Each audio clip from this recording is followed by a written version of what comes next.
everybody. Welcome. Hello.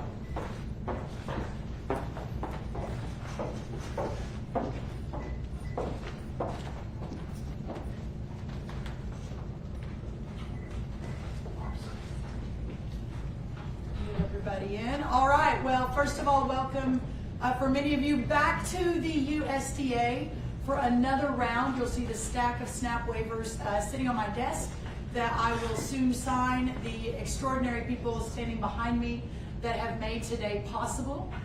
We are so grateful for all of the interest. I think we've had 29 different media outlets that you all represent that are here today to hear what we're doing next, to hear about these signings, to hear about the extraordinary leadership and work out in the states with innovation and everything that this has meant, specifically today with Governor Morrisey from West Virginia over my left shoulder, and Governor Kim Reynolds from Iowa over my right shoulder. But there are many other governors out across the country that have just been such pioneers and such innovators. So you'll hear a little bit more about that today. We each have a couple of minutes of remarks just to give you a sense of how the press conference will go.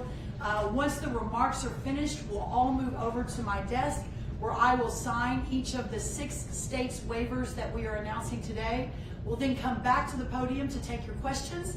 Hopefully we can get to everybody's questions, but if we can't, forgive us.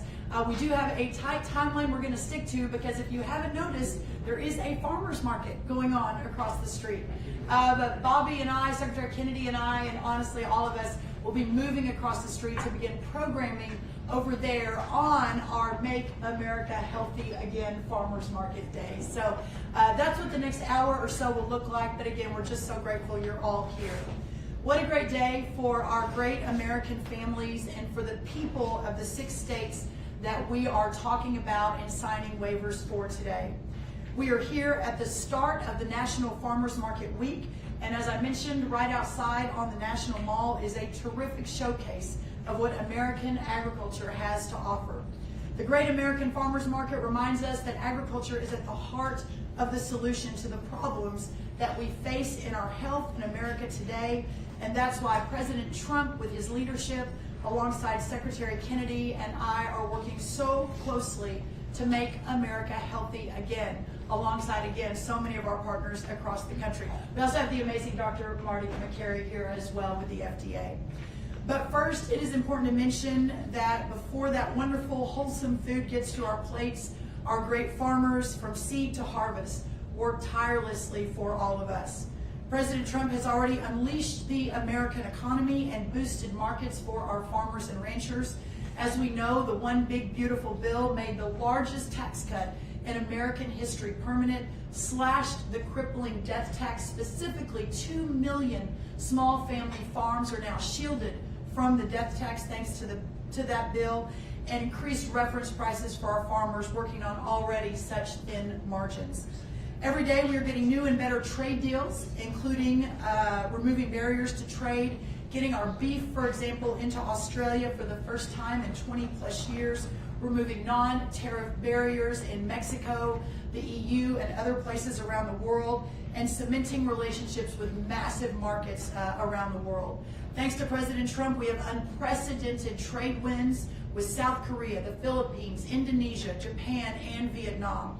Alongside that, our own team here at USDA, a little lesser known, has secured additional trade wins for agriculture in South Africa, in Egypt, in Ethiopia, in Pakistan, in Nigeria, and Namibia, and there are more just not named today. We are lowering energy costs that affect every American at the pump and play a huge role in overall consumer costs by unleashing American energy dominance and expanding access to mining and drilling, here part of the USDA plan. And of course, all of this is not possible if our farms are under threat. Farm security policy is at the center of our national security strategy. In the Trump-Vance administration, foreign adversaries are no longer permitted to take advantage of our farmland, farmers, and programs paid for by American taxpayers. And so many of you covered that launch a couple of weeks ago, and we're really grateful for that.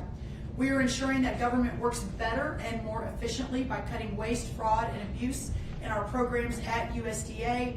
And as again, many of you have covered our announcement last week of moving the heart of the leadership at USDA out into the country and out of Washington, D.C.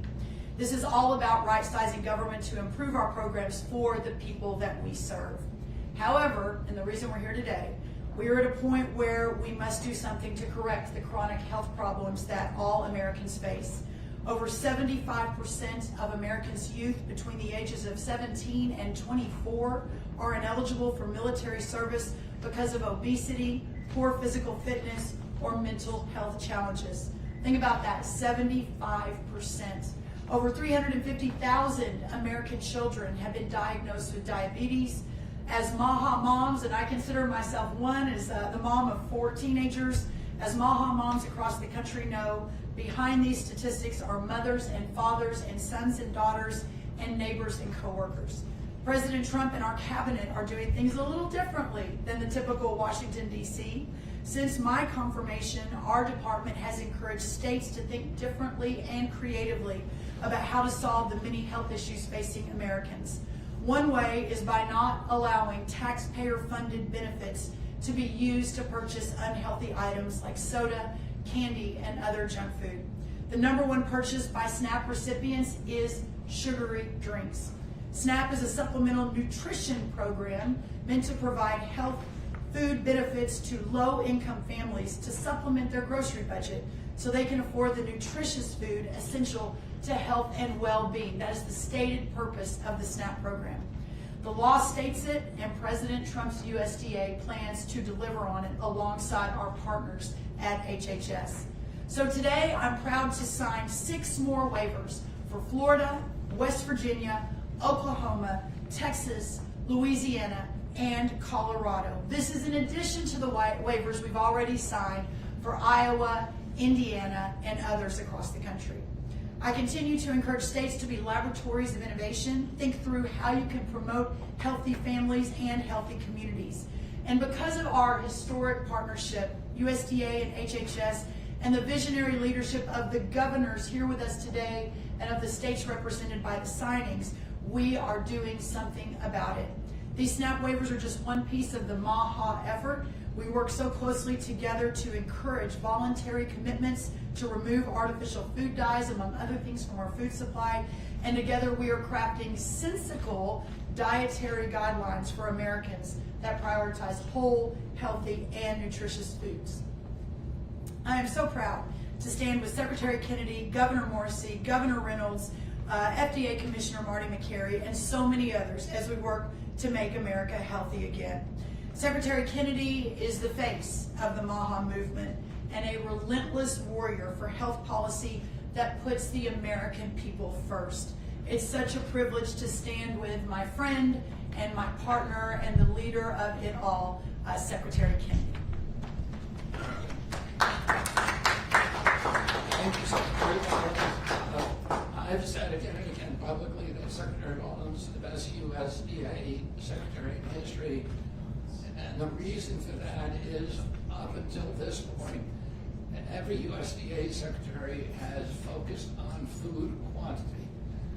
This is the first USDA Secretary who is focused on food quality, on nutrient-dense food, on food that is actually going to increase the health of the American people at a time when we are in a chronic disease crisis. Her changes to the SNAP program are emblematic of that commitment. SNAP, we're spending $405 million a day on SNAP. And about 10% is going to sugary drinks. And between, and if you add candies to that, it's about 13 to 17%. And we all believe in free choice. We live in a democracy. People can make their own choice about what they're going to buy and what they're not going to buy. If you want to buy a sugary soda, you ought to be able to do that. But the U.S. taxpayer should not pay for it. The U.S. taxpayer should not be paying to feed kids foods, the poorest kids in our country, with foods that are going to give them diabetes. And then my agency ends up through Medicaid and Medicare paying for those injuries. We're going to put an end to that, and we're doing it step by step, state by state. I'm also working with Secretary Rollins on the dietary guidelines, which should come out next month. The dietary, they're coming out, I think it's at the end of September, 3 months ahead of schedule. And the dietary guidelines that we inherited from the Biden administration were 453 pages long. They were driven by the same commercial impulses that put Fruit Loops at the top of the food pyramid. And they were incomprehensible. And we are going to release dietary guidelines that are 4, 5, or 6 pages long, that are understandable, that are simple, and will allow people to make good choices about their food. They will drive changes in the school lunch program, in prison lunches, in military food, and they will begin to change America almost immediately. We're also working on the release of the MAHA report. We're working, Brooke especially has been adamant about the issue that we need to keep farmers as partners in the MAHA movement if we're going to have nutrient-dense food. And that is what we care about. We've had over 130 meetings with farmers to understand their concerns, to learn from them, and to understand how we can help them transition towards more and more nutrient-dense food. I also want to thank President Trump for the big, beautiful bill. If we're going to save the American farmers, we need to save rural America. Right now, Medicaid gives about 7% of its funds to rural hospitals. 7%. It's about $20 million a year. $20 million a year. We are now going to add through the Rural Transformation Bill. We're going to add another $50 billion over 5 years. So $10 billion a year that's going to be distributed to the states, to rural areas, and that is going to add about 1/3 of the money that they now receive from Medicaid, and it will transform them, and it will allow these institutions, which are so critical to the economies, to the culture, to the health of rural life, it will allow them to flourish. And the president understands the American farmer. He did more during his first term to save American farmers than any other president, and we are going to continue that tradition. So thank you very much for your leadership, Secretary Rollins. Thank you, Secretary Kennedy. It's just such an honor to continue to partner with you. One of the key partners in the effort within the first hour of being sworn in on February 13th earlier this year, we sent a letter to every governor in America, Republican and Democrat, and said the founders' vision of the laboratories of democracy have never been more important. And what I challenge you to do is think outside the box and how we can partner with you, but want you to lead the way in solving some of these crises, especially regarding things like food stamps and chronic health disease from the agriculture perspective. And the governor that perhaps stood up very first in all of that was our great governor from Iowa. So I will always be grateful for her friendship and for her support. And I think this coming Saturday, I'm going to be even more grateful when I beat her at the Celebrity Steer Show at the Iowa State Fair, when hopefully a buckle is involved. But Governor Reynolds, what a great time to have you here. Well, a buckle is involved, and we can't wait to have you to the Iowa State Fair. But I take that challenge, and we'll see who comes out on top. But we can't wait to have you back in Iowa, so thank you very much for that. And thank you, Brooke, for that kind introduction. I appreciate it very much. I appreciate both you and Secretary Kennedy. Thank you for the opportunity to speak today, and really for enabling Iowa to help lead the nation in SNAP reform. You know, we have spent the last several years realigning our state government with common sense goals and priorities, and we've taken the same approach with SNAP and nutrition in our state. While the USDA, as you heard, clearly states that the purpose of SNAP is to support the health and well-being of low-income families, the reality is often the opposite. As you heard, 20% of all SNAP dollars are spent on sweet drinks, desserts, salty snacks, and sugar, with sweetened beverages the second highest purchase. And this truly isn't helping low-income families. In fact, it's hurting them. And Iowans are seeing the impact of that. 37% of our adults and 17% of our youth ages 6 through 17 are suffering from obesity. And that's something that as a governor of this great state, I can't accept. And it's why that we've really begun to strategically reform our efforts to help address food insecurity and nutrition. Iowa was one of 12 states that opted not to participate in the Biden administration's Sunbucks program over the summer to help feed our school-age children. Instead, we submitted a waiver to address our unique needs in Iowa and to have a health and nutrition focus. And I was sorry to say that that waiver was denied. And when you contrast that to the Trump administration and Secretary Rollins' approach of innovative solutions, we again resubmitted that waiver to USDA, and I'm proud to say that in June we launched Healthy Kids Iowa. So we leveraged, I'll tell you just a little bit about that real quick and then talk about our SNAP waiver as well. We're leveraging existing food banks to purchase and distribute monthly food boxes to our meal site partners, over 264 pantry sites where they're in all 99 of Iowa counties. We utilize schools and churches and nonprofits to provide our eligible families with healthy and kid-friendly nutritious food. The monthly boxes contain $40 of nutritious food per child for those that qualify, and in the first month alone, we served over 35 children, and the program will run from June to August. Food banks, some of the food banks that weighed in and our partners in this effort said that they can actually buy up to 6 times more food than a person using that Sunbucks program at retail prices. And it really was that experience that positioned Iowa to be the first state in the country to submit a waiver to pilot a Healthy SNAP initiative. So starting January 1, SNAP dollars in Iowa can only be used to purchase non-taxable food items, eliminating soft drinks, candy, and other taxable foods and beverages as eligible SNAP purchases. And by using Iowa's sales tax exemption, it was an approach that our retail partners have really praised as a simple and a practical way to ensure that SNAP purchases are healthier. More importantly, I think these changes really empower families to take charge of their health and to achieve SNAP's foundational goals of meeting their nutritional needs. So once again, I just want to say thank you to Secretary Rollins and her team for making these initiatives possible. They've been incredible partners throughout the process. And Secretary Kennedy, we're looking at what we can do this next legislative session to adopt some of the MAHA policies as well. So I really appreciate the flexibility and the innovative approach that they've encouraged and allowed us to take. So thank you. Thank you, Kim Reynolds. Look forward to it. And Bobby said, wait, what are you doing Saturday? I said, it's a steer show. We're going to be showing 1,200-pound animals at the Iowa State Fair. So just to clarify, stay tuned. Next, Governor Patrick Morrisey of West Virginia, no greater warrior.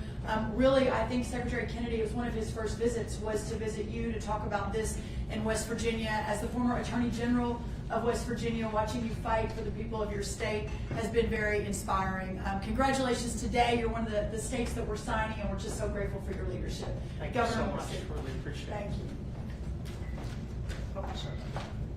Well, thank you very much, Secretary Rollins, and it's wonderful to be here today. What a beautiful building to be at the Department of Agriculture. It's an incredible place, and I think everyone up here on the stage, Secretary Kennedy, Governor Reynolds, she's been a real leader among the governors for a long time. Commissioner Makary, they're doing a lot of great work, and work that's long overdue. I know that the collective group here, their leadership and their commitment to making America healthy again, I think it's already making a huge difference in our country. And I'd also like to make sure we thank the person responsible for it all. President Trump has picked really good people within his cabinet and these agency heads, and he's giving them the ability to enact fundamental change that really help make America reach her potential. It's inspiring, and I'm glad to be a part of it. Now, there's no way around it when it comes to West Virginia. Unfortunately, we're ranked at or near the bottom of a lot of the tough public health metrics. We lead the country, we're near leading in the country in obesity, in diabetes, in a lot of the chronic conditions that have really been disabling our people. usually at the top of the list for more people who are disabled in our state than virtually any other. Our kids, they're diagnosed with ADHD at rates that are well above the national average. And we have one of the lowest life expectancy rates in the United States. Now that's the bad news. And I believe in telling the truth to the American people about where we are, because that's going to make the rise all the more better when West Virginia is able to reach their potential and to get healthy again. The good news today is that we all have the power to change it. And I think the people on stage here today, the wonderful staffs who are working at the federal level and the state level to make that happen, I think you're going to start to see some needle movement in all these categories. You see, I want all West Virginians to have happy, long, healthy, and purposeful lives, spending time with friends and family and doing things that matter. Earlier this year, alongside Secretary Kennedy in Martinsburg, I signed legislation making West Virginia the first state in the country to restrict the number of the artificial dyes in the schools. We need to clean up and get the crap out of the food. And in West Virginia, we're taking the lead. That law has gone into effect. It's already started right now. And beginning this year, kids in West Virginia will no longer be exposed to these harmful dyes and chemicals at the schools. And there'll be more changes in the future. We're very proud of this achievement, and we're happy to work with other states and school districts across the country to see additional changes that help people get healthier.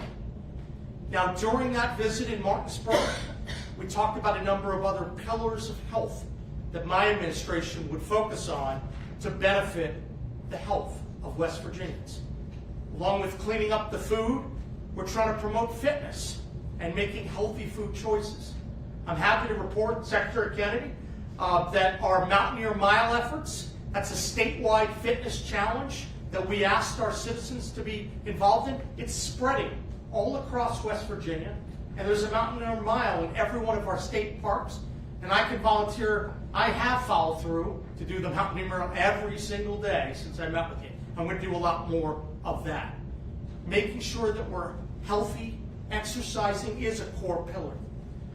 But there's more that we need to do, and that's part of why we're here today. We know that the changes to the SNAP program, they're long overdue. And that's why I'm so happy to work with all of our federal partners to make sure that the tax dollars is going toward nutritious foods. I'm always fond of saying that the SNAP, the N for SNAP, it stands for nutrition. But unfortunately, over a long period of time, that wasn't always the case. So I'm happy now that in West Virginia, taxpayers are not going to be subsidizing soda and these sugary drinks. Things that have no nutritional value and are directly linked to obesity, diabetes, and a lot of other terrible healthcare outcomes. If a law says that a program is meant to help people get a more nutritious diet, then that's going to be the standard. That's what we're going to work on. So I'm happy to be here today and to celebrate the growth of the MAHA movement and all the amazing things that Secretary Rollins, Secretary Kennedy, and the entire Trump administration is doing. They're aligning words with actions, and we're not stopping here. In the future, we're not only going to be focusing on our food, I'm looking forward to working with Secretary Rollins on the work requirements. We have that for Medicaid and for SNAP, and I want to make sure that West Virginia is out in front on that. A state with one of the lowest workforce participation rate in the nation. I want to get more people to work, and I'm really excited to partner to make that happen. This administration is making big things happen, and I'm eager to talk about it. So thank you for everyone, and God bless our great country and the wonderful state of West Virginia.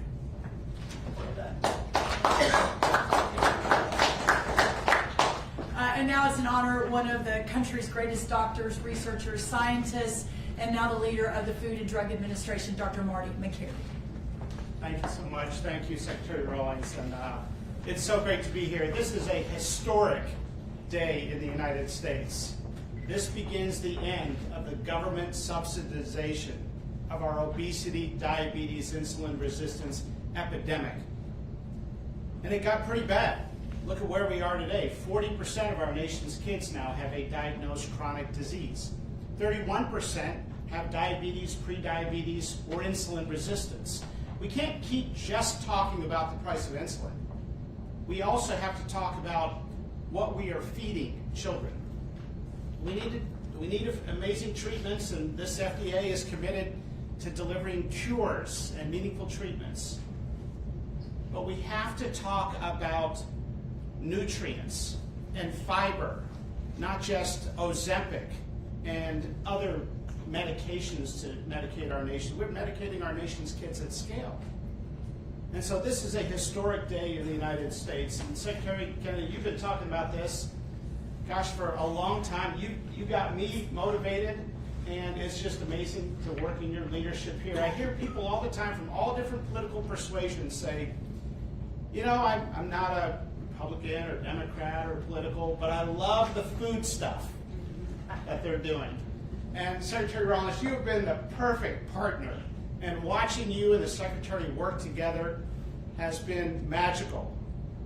And it's just amazing. Here we are, for the first time ever, not just talking about how to fund our broken healthcare system, but how to fix our broken healthcare system by finally getting at the root issue, and that is the health of the population, starting with children. And so people say to me, I love some of this MAHA stuff. And what else are you doing to make America healthy again?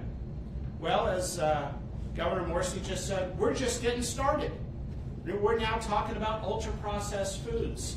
And Deputy Secretary Diamantis, who's here, has put out an RFI now, a request for information, where we're going to have a consensus definition of ultra-processed foods so we can help educate people in a meaningful way instead of misleading them with the broken food pyramid misinformation. We're rewriting those dietary guidelines with USDA and HHS. We're doing an inventory of all the chemicals in our food supply that are banned outside of the United States and asking, what are the most concerning chemicals here? We are cleaning up infant formula. We took action to remove the 9 petroleum-based food dyes. We are reevaluating and addressing the broken GRAS standard. We are talking about medical devices now and how we can prioritize medical devices that empower people with good information about their own glycemic load. You know, most of the chronic diseases we see in medicine are really related to a couple basic principles: insulin resistance and general body inflammation. And what drives that? Sugar and junk food. We're not talking about complex carbohydrates and things that come out of the ground. We're talking about ultra-processed foods that drive up the glycemic index. We're addressing the poisons in the U.S. food supply. And today, with this amazing moment, for the first time in American history, talking about taxpayer funding of our chronic disease epidemic in children, addressing the SNAP program to restore it to its mission, to talk about the N in SNAP, which is nutrition. So I'm just I'm so thankful to be a part of this historic day in America. It's been great to watch, especially with Governor Reynolds and Governor Morrisey. The great American experiment was that states would be the laboratory of innovation, and we're witnessing that right here today at this table. So thank you, and I'm looking forward to it. Well done. Well done. All right, everybody, we are going to sign the waivers right now. We'll take some pictures on each of the states, then we'll come back and answer questions.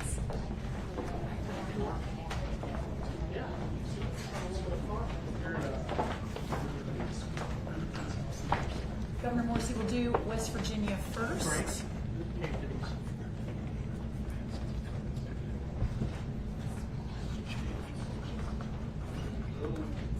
All right, there's West Great. Virginia. Thank you. All right. You're so welcome.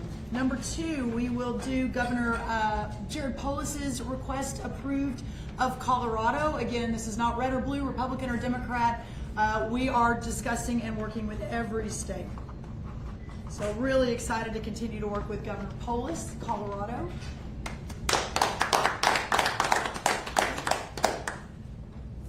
on the list is Florida, Governor Ron DeSantis. So grateful to Florida for continuing to be such a leader in so many things, including the SNAP waivers. Number 4, Louisiana, the wonderful Governor Jeff Landry, who was really hoping to be here today but couldn't make it, but here is Louisiana. Number 5, Governor Kevin Stitt of Oklahoma, another great friend of freedom and of real reform, Oklahoma. And finally, no offense to anyone here, but the greatest state, Texas, Governor Greg Abbott and his wonderful team in Texas. Here we have Texas. All right, thank you, everybody. We'll head back to the podium and we will take some questions. Thank you.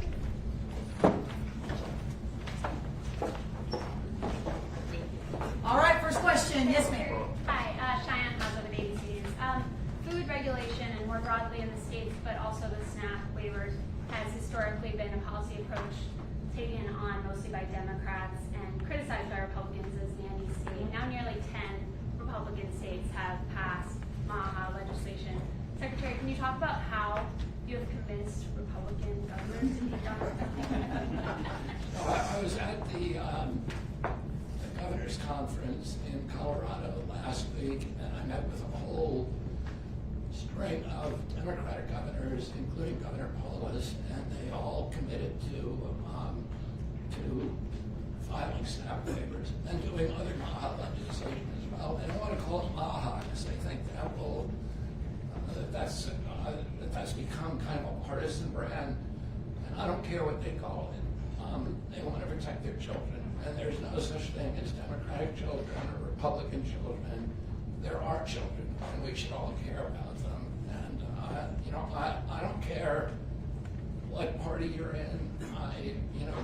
There's been more enthusiasm today from Republicans. You're right. Traditionally, it was a Democratic issue, and I'm very, very hopeful that more and more Democrats will continue to be in their party, but sign up to protect their children.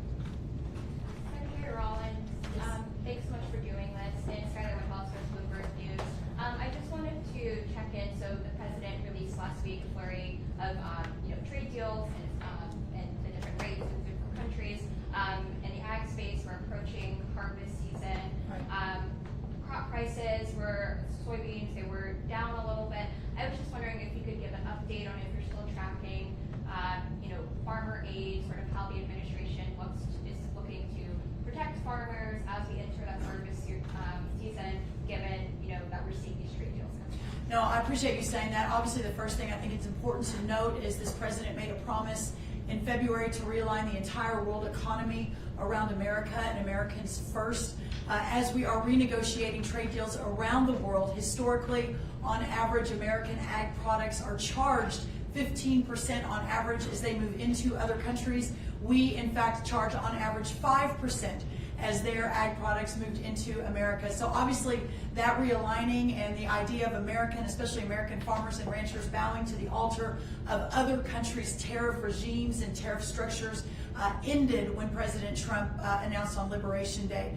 But having said that, and to your question, which is a very good one, the importance of understanding the uncertainty of what this means for our agriculture producers, especially for our row croppers, some really great ones from Iowa, others from West Virginia, across this country, when they were already operating on such thin margins, barely making it day to day, month to month, year to year. We've lost almost 200,000 family farms in just the last 4 or 5 years. The cost of inputs went up 30% under the last administration.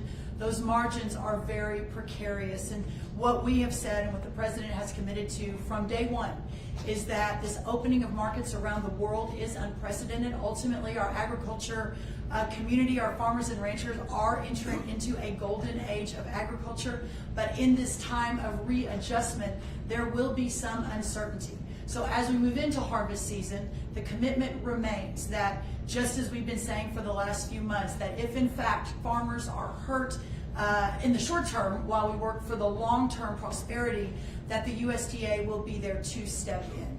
Secretary Rollins. Yes, ma'am. Marcia Brown with Politico. The MAHA report is due out later this month, and a lot of MAHA advocates I've spoken to have said that they want to see this administration ban or limit pesticides. Will the MAHA report ban or limit pesticides or make policy recommendations to do so? I'll answer that, and then if Secretary Kennedy wants to lean in, there is no question that the use of crop protection tools remains one of the most important tools, if not the most important, for our farmers to thrive and to, as I mentioned, to remain prosperous. There is no chance that our current system of agriculture can survive without those crop protection tools, including the fertilizers that you mentioned.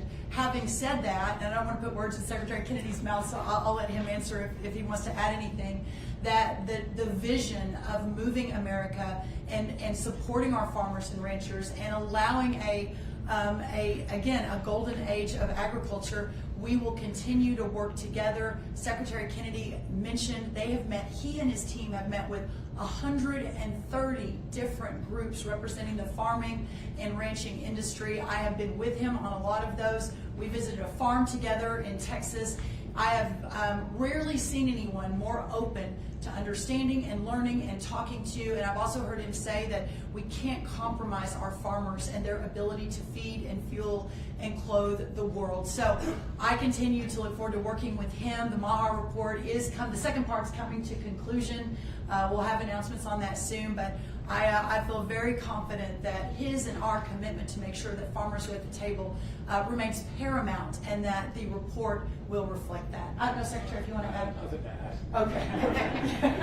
Perfect. Thank you. Yes, ma'am. Thank you so much. Allison Steiner with Philadelphia. It's been reported that Susie Wiles and Laura Loomer convinced President Trump to fire Drug Evaluation and Research Director Vinay Prasad. This was over your Secretary Kennedy and Dr. Makary's commission. It seems as though he was restoring gold star science and really improving drug and vaccine review. Do you think this is going to be a detriment to MAHA and everything you guys are working to accomplish? And how can we be reassured that the new person incoming is not a lapdog for Big Pharma? Well, first of all, the idea that he was pushed out by anybody is simply untrue. He saw some media headlines and didn't want to be a distraction. We have encouraged him to reconsider, and we're still doing that. And I am confident the FDA is going to continue to be strong. So the FDA is one of the greatest brands in the world, and it's going to continue to do that. Secretary Kennedy, Luke Zarzecki with Inside Health Policy. So your proposed administration for Healthy America was not in the HHS Senate Appropriation Committee's funding bill, and I'm curious why that was.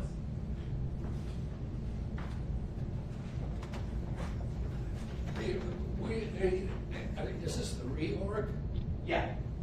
I mean, we're right now, we were held up by a court order on the reorg, but we're going through with the reorg. Whether it was in I'm not sure what the funding is for the Senate bill, but we're going through with the reorg. Do you plan to get some of the MAHA priorities in that administration passed, or are you working on that? I mean, we have full support from the president. He wants this done. He promised to make America healthy again, and he's going to do that. He called me last night. He calls me 3 or 4 times a week and says, "Where are you? Why aren't our people healthier yet?" He's keeping me under pressure. We have time for one more question. Secretary Kennedy, Rachel Rubin with the Washington Post. The Wall Street Journal reported that you're planning to dismiss all 16 members of the U.S. Preventive Task Force. Is that the case, and if so, what is your reasoning? We have not made a decision. We're reviewing that now.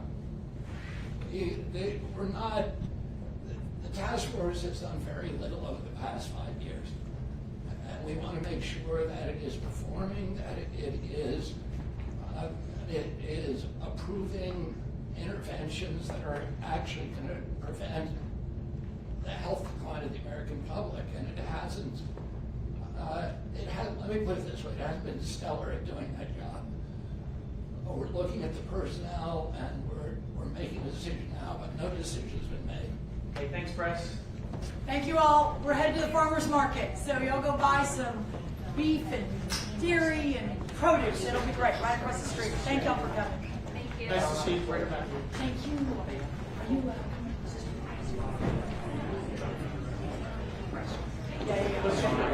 Oh, you're welcome. Thank you so much. Yeah, thank you. Good. Thank you. You're recording.